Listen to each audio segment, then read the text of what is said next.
মুক্তিযোদ্ধা জিয়াউর রহমান তখন সদ্য প্রেসিডেন্ট হয়েছেন। সারা দেশের আনাচে কানাচে চষে বেড়াচ্ছেন, লাখো মানুষের সাথে হাত মেলাচ্ছেন। এমনই একদিন তিনি কুমিল্লার এক গ্রামের মাঠে গেলেন। আবাল বৃদ্ধ বনিতা সেখানে উপস্থিত। যথারীতি হাত মেলানো শুরু করে দিলেন উপস্থিত জনতার সাথে।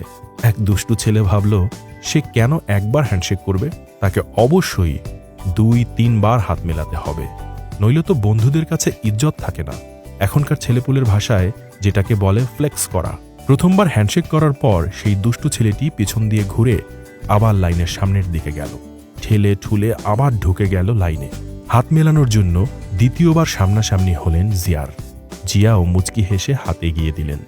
দুষ্ট ছেলেটাকে অবাক করে দিয়ে হাত ঝাঁকুনি দিয়ে বললেন, সেকেন্ড টাইম। অদ্ভুত সব সক্ষমতা সম্পন্ন কর্মকুশলী সেই মানুষটার আজ জন্মদিন। শুভ জন্মদিন জিয়াউর রহমান।